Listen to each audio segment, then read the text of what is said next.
Careful people report the truth. Welcome to Gpdn Weekly News. I'm Ella Lee. First of all, let's look at Gpdn review of this week.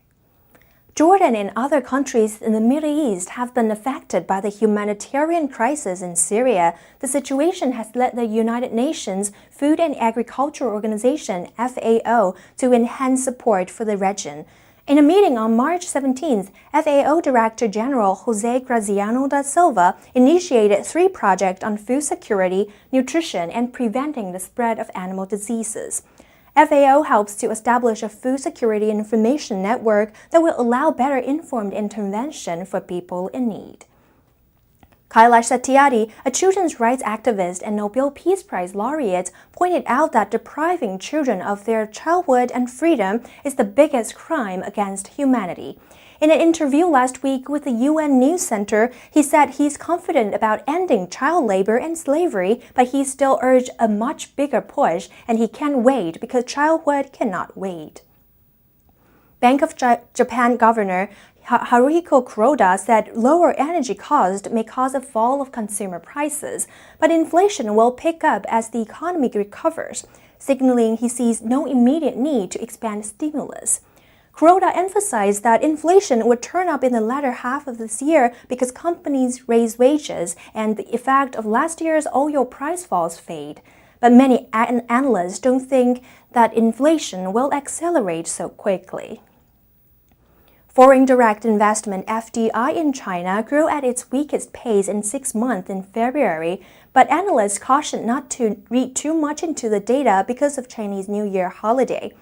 February FDI rose just 0.9% from a year earlier, slowing sharply from a 29.4% hike in January.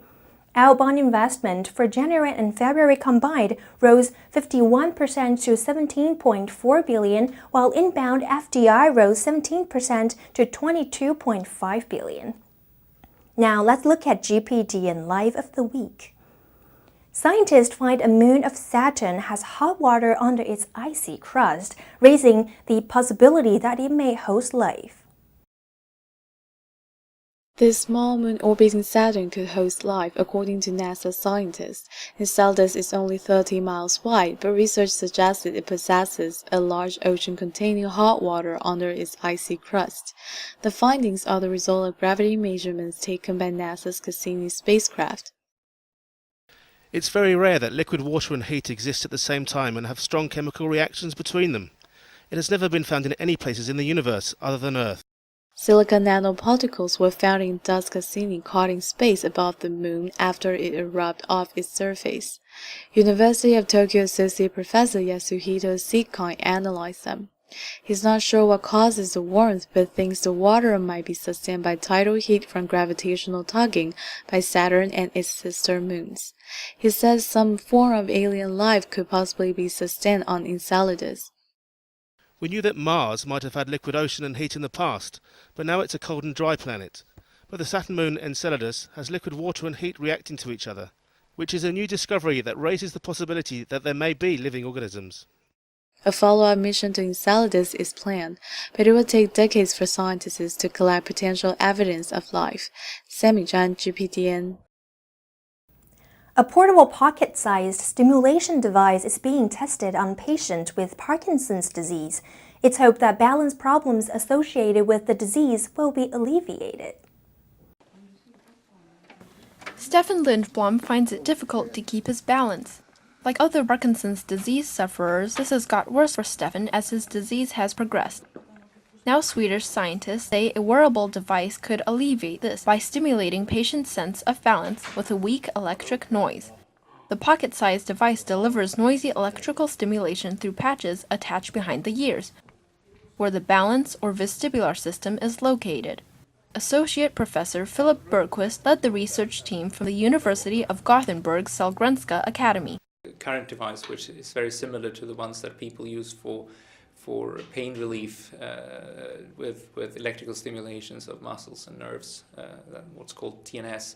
The difference is that we use a particular current profile which you can stimulate the balance organs with without creating balance disturbance. Reduced levels of the hormone dopamine in the brains of Parkinson's sufferers causes these balance issues, along with tremors, poor mobility, slowness, and stiffness. The drug used to treat these symptoms, levodopa, becomes less effective over time, so Bergquist's team were looking for something to supplement it. What we're hoping for with this device is to find a treatment for Parkinson's disease where levodopa is not enough.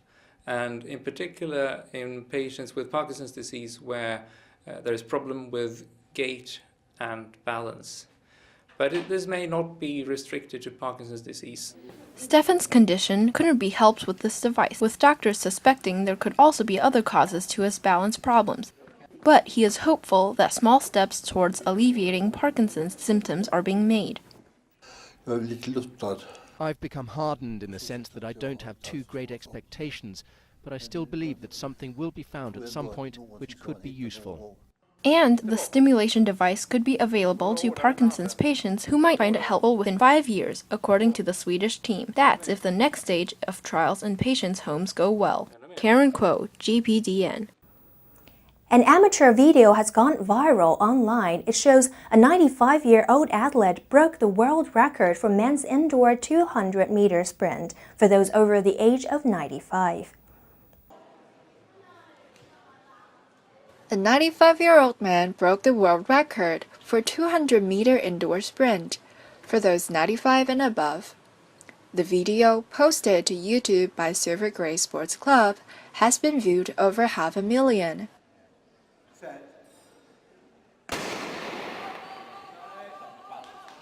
The former dentist Dr. Charles Euster set the new world record of 55.45 seconds, smashing the previous record held by USA's Orville Rogers by 2.4 seconds. He said his trainer had practically completely rebuilt his body since he met her at the age of 89. Then I was fortunate enough to meet my present coach. I think that was the age of 89. Yeah. And since that time, she's been able to practically completely rebuild my body. In fact, today I am of the impression that it is possible to have a beach body at certainly in your 90s. I was twice Austrian champion and 10 years in the Austrian national team. And now I'm the coach from Charles.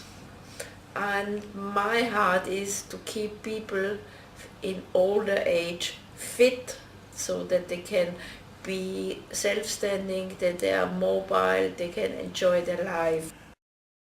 Euster's fitness trainer, Sylvia Gadeker, is a former Austrian gymnast.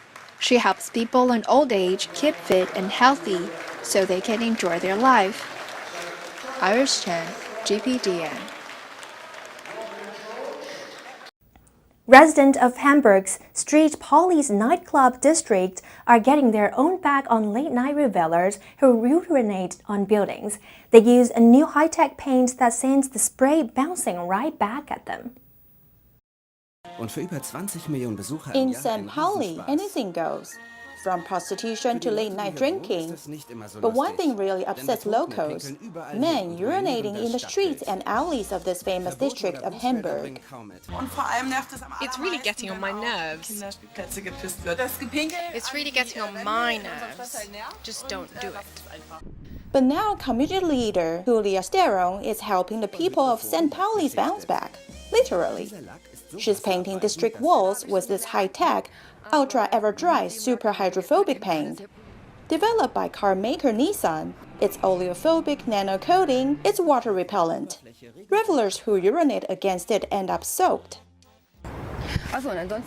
This paint repellent has helped, of course. There are other products, but we've had very positive experiences with this particular brand.